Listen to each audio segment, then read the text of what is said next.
Bonjour, dans ce tutoriel on va voir comment utiliser une des nouveautés de Cinema 4D version 14.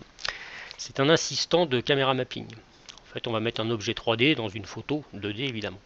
Alors pour ça je vais aller mettre une caméra ici. Donc ici je vois à travers ma caméra. Là je vais faire clic droit, propriété Cinema 4D et je vais aller chercher une nouveauté qui est le calibrateur de caméra. Donc comme d'habitude ici j'ai mes options. Première chose ici, je vais aller chercher une image, mon image de référence. Donc là, j'ai pris une image sur le net, hein, c'est une place d'une ville. Ici, elle apparaît, d'accord. Et c'est avec ça, à ce niveau-là, que je vais mettre une sphère toute simple. Alors l'assistant, avant, on pouvait le faire du caméra mapping en le faisant un petit peu à l'œil. Ici, je vais pouvoir le calibrer. Donc ici, je vais dans cette option. Et ici, je vais lui demander de me faire un point de fuite en X, en Y et en Z. Alors pour ça, je vais ajouter une ligne, qu'on voit ici. Et là, je vais lui demander qu'il me fixe ma ligne d'horizon en X. Donc je me mets là, j'essaye de trouver quelque chose d'à peu près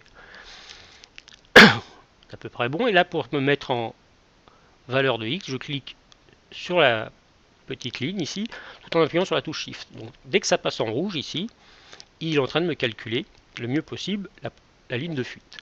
Ici, si je clique une deuxième fois, ce qu'on fera après, ce serait pour Y, et une troisième fois, ce serait pour Z.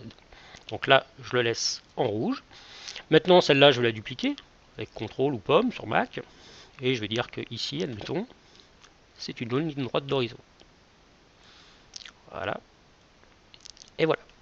Donc vous voyez ici, en bas, le point de fuite X est résolu. Maintenant, je vais m'occuper du point de fuite Y. Donc j'ajoute une deuxième ligne qui arrive ici. Et je vais me baser, par exemple, à ça.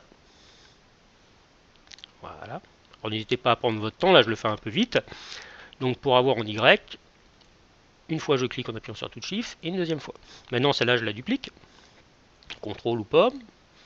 Et je vais lui demander de prendre cette référence-là, admettons. Voilà. Et là, vous voyez que mon point de fuite en Y est résolu. Et vu que mon image est assez simple à calculer, ben, il m'a déjà commencé à me calculer mon point de fuite Z.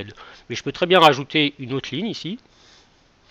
Et de cette manière, toujours dans le même système, lui demander qu'il calcule un petit peu mieux mon axe Z avec cette nouvelle grille.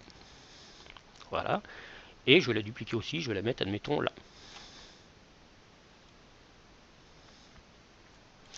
Voilà. Donc ici, la dernière chose à faire, c'est lui demander de me créer une propriété de caméra mapping. Mais avant, je vais ajouter un petit repère.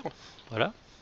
Qui apparaît en plein milieu. C'est à peu près là où il va essayer de me mettre mes objets que je vais mettre sur ma scène. Alors c'est un peu snappé plus ou moins.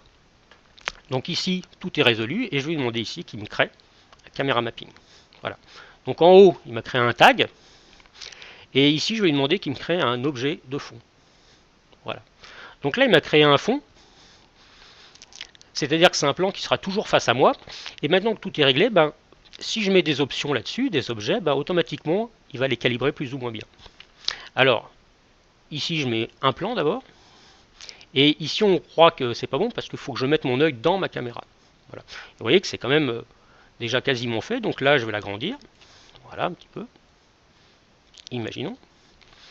Et maintenant, je voudrais que lui aussi, il ait une propriété de texture qui soit toujours affichée vers moi. Bon, alors ce que je peux faire, c'est prendre ce plan ici et le mettre à l'intérieur de mon arrière-plan. Ici. Alors là, si je fais un rendu, bah, c'est loin d'être parfait. Déjà, il manque une lumière. Je vais mettre une lumière. Et je la soulève. Si je fais un rendu ici, bah, ça commence à voir, mais c'est pas parfait. Ici, on voit quand même une petite zone. Je vais mettre un tag de rendu sur mon plan. Clic droit, propriété, rendu. Et ici, je vais lui demander qu'il me fasse une composition avec le fond. Voilà. Ça fait que maintenant, si je fais un petit rendu, on ne voit plus la différence. Maintenant, de manière assez simple, je vais aller mettre une sphère. Pouf. Donc elle est un petit peu grande, je vais la réduire. Je la mets à 20 par exemple. Et je la mets ici. Voilà.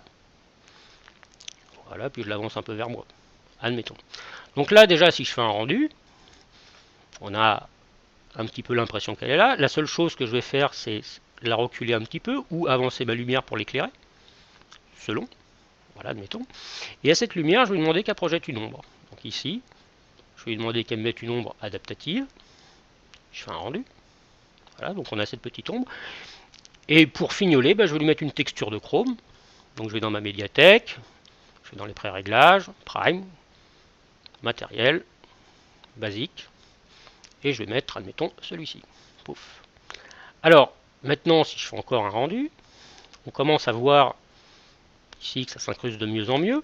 Et pour fignoler ici, pour qu'il y ait un petit reflet ici, je vais mettre un ciel, ici. Voilà, et dans ce ciel, je vais mettre la même image que j'ai dans mon fond. Voilà.